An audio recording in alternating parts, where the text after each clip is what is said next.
शादी से पहले ना आपको एक दूसरे के करीब आना, एक दूसरे को छूना, एक दूसरे का टच, एक दूसरे के साथ इंटीमेट होना बहुत अच्छा लगता था। शादी के कुछ अरसे के बाद आपको एक दूसरे से छुटकारा चाहिए। देखिए, ये लाइन भले सख्त होगी लेकिन कितने ही घरों की सच्चाई है और ये आप जानती हैं या आप जानते हैं। ये वीडियो सिर्फ लड़कियों के लिए नहीं है, लड़कों के लिए भी है। लेकिन लेट्स से कि लड़कियों के साथ क्या होता है। अब थक चुकी हैं, दिन भर आप काम करती हैं, बच्चे हैं, घर है, उसकी डिमांड्स हैं, कंप्लेंट्स हैं इन लॉज की, और रात को जब वो आपकी तरफ हाथ बढ़ाता है तो आप अंदर से कहीं सिमट जाती हैं। आज नहीं, बहुत थकी हुई हूँ, सर में दर्द हो रहा है।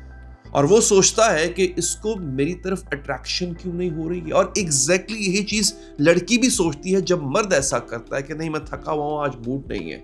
लड़की को लगता है कि शायद मुझ में ही कोई कमी है। लेकिन सच ये है कि मसला अट्रैक्शन नहीं है, मसला कुछ और है, कुछ ऐसा है जो कि बताया नहीं जाता, इसके बारे में बात बहुत कम की जाती है। तो आज मैं आपको वो बात बताऊंगा जो बेडरूम्स में होती है लेकिन कन्वर्सेशंस में नहीं होती है, क्योंकि जब तक ये आप समझ नहीं पाएंगे कुछ बदलेगा नहीं।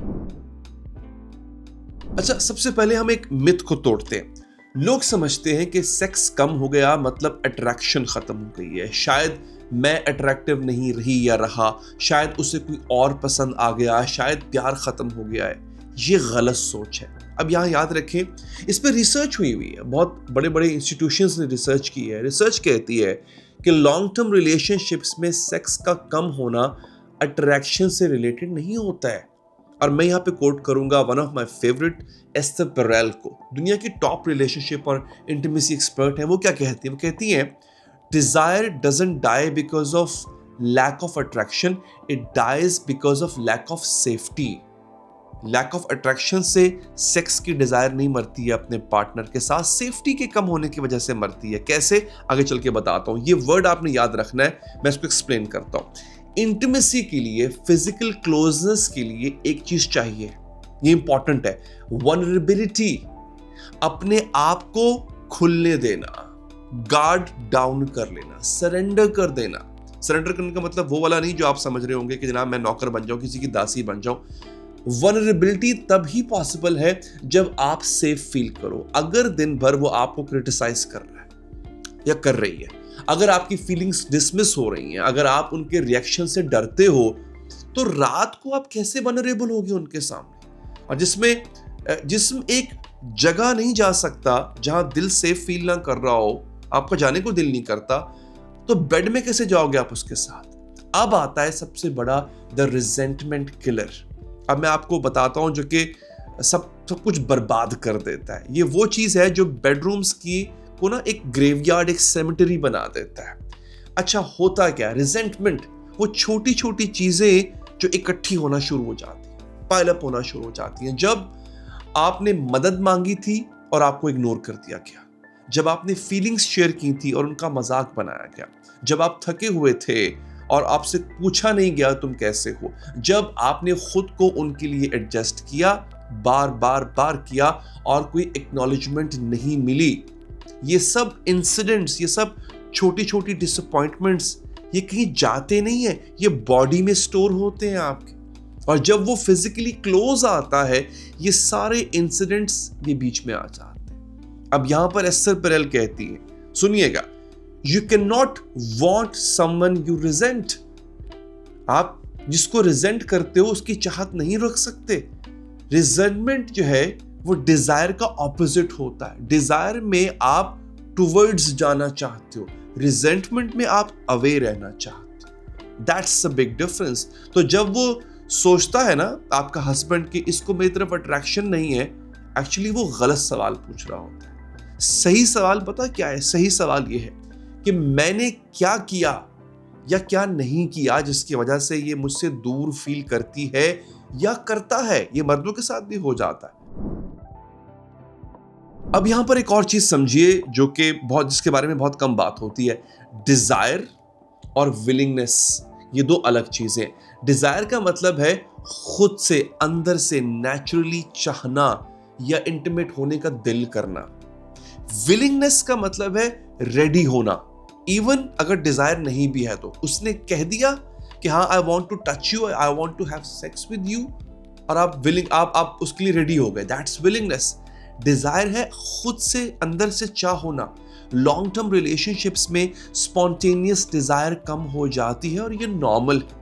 शादी के 5 साल 10 साल 15 साल के बाद वो इनिशियल फायर नहीं रहती है, लेकिन इसका मतलब ये नहीं है कि इंटीमेसी खत्म हो जाए। हेल्दी कपल्स क्या करते हैं, वो स्पॉन्टेनियस डिजायर का वेट नहीं करते, वो रिस्पॉन्सिव डिजायर पे काम करते हैं। मतलब शुरू करो, कनेक्ट करो और डिजायर जो है वो खुद ब खुद आ जाता है। लेकिन ये तभी पॉसिबल होता है जब फाउंडेशन ठीक हो। अगर रिजेंटमेंट है, विलिंगनेस भी नहीं आती है यहाँ पे। अगर सेफ्टी नहीं है, बॉडी रिस्पॉन्ड नहीं करती है। अगर इमोशनल कनेक्शन नहीं है, फिजिकल कनेक्शन फोर्स्ड कनेक्शन लगता है। तो मसला ये नहीं है कि सेक्स क्यों नहीं हो रहा, मसला ये है कि इमोशनली क्या हो रहा है जो फिजिकली दिखाई दे रहा है आपको, जो नहीं होना चाहिए, उसको रोकना बहुत जरूरी होता है। अब यहां पर एक और बड़ी अनकंफर्टेबल बात करने जा रहा हूं। बहुत से घरों में ना सेक्स एक पावर स्ट्रगल बन जाता है।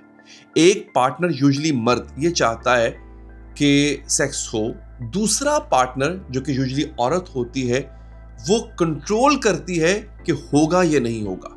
ये बहुत इंपॉर्टेंट है, आपको अनकंफर्टेबल करेगा, बट दैट्स द ट्रूथ। और ये पैटर्न एक गेम बन जाता है। लेकिन क्यों औरत फिजिकली विड्रॉ करती है, ये भी जानना बहुत जरूरी है, क्योंकि शायद ये उसकी एक, यूं कह लें कि उसकी पावर रिलेशनशिप में अंदर यहीं पे समाई होती है।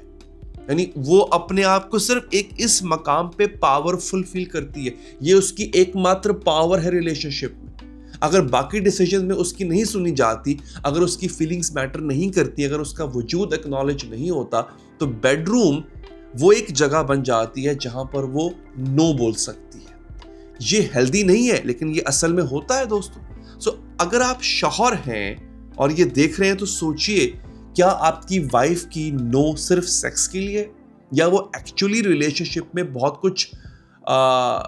बहुत चीज़ों के लिए नो कहना चाहती है, लेकिन वो कह नहीं पाती। कभी कभी बेडरूम में जो नो है वो एक्चुअली जिंदगी में नो के बराबर होती है, लेकिन वो वहाँ कह नहीं पा रही होती है, इसलिए वो जगह तब्दील कर लेती है जहाँ पर वो नो बोल सके। और अब मैं आपको बताता हूँ कि एक्चुअली ऐसी सूरत हाल में करना क्या चाहिए। ऐसी कंडीशन में इंटीमेसी के लिए कुछ इमोशनल प्रीरेक्विजिट्स हैं। सबसे पहला, फीलिंग सीन। क्या वो आपको देखता है एज अ पर्सन, या देखती है not just as a wife और अ हस्बैंड और अ मदर और अ कुक और अ क्लीनर। क्या वो जानता है कि आप क्या फील कर रही हैं, क्या चाहती हैं, या आप सिर्फ रोल परफॉर्म कर रही हैं और इंसान जो है आपके अंदर का वो गायब। Requisite number 2, feeling safe.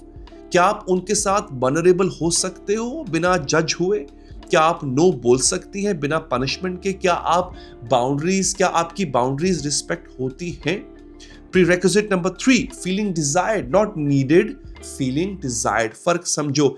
Needed मतलब मुझे जरूरत, डिजायर्ड मतलब मैं तुम्हें दिल से चाहता हूं। अगर आपको लगता है कि आप सिर्फ उनकी फिजिकल नीड पूरी कर रही हैं, वो इंटीमेसी नहीं है, वो ट्रांजैक्शन है, और ट्रांजैक्शन में डिजायर नहीं होती। Prerequisite number 4, emotional connection. क्या आपकी पूरे दिन में उनसे बात होती है, एक्चुअल बात, सिर्फ लॉजिस्टिक्स नहीं कि बच्चे ने खाना खा लिया, घर में क्या पका है, सामान कौन सा लाना है, बिल्स, काम। नो, अगर दिन में कनेक्शन नहीं है तो रात को कनेक्शन कैसे होगा? ये चीजें एक्स्ट्राज नहीं है, ये फाउंडेशन है। अगर फाउंडेशन नहीं है तो बिल्डिंग अच्छी खड़ी नहीं होगी। अब सबसे बड़ा सवाल यह है कि करें क्या। पहला काम, बात करो, लेकिन वो बात नहीं जो यूजुअली होती है कि तुम मेरी तरफ इंटरेस्ट नहीं ले रहे हो, तुम हमेशा बहाने बनाती हो या बनाते हो। ये ब्लेम है, ये कन्वर्सेशन नहीं होती है। कन्वर्सेशन ये होनी चाहिए, मैं फील करता हूं या करती हूं कि हम फिजिकली दूर हो गए, मैं समझना चाहता हूं या चाहती हूं कि आपके अंदर क्या चल रहा है, और जो जवाब आए वो आपको सुनना पड़ेगा, बगैर किसी डिफेंस के, बगैर किसी अटैक के।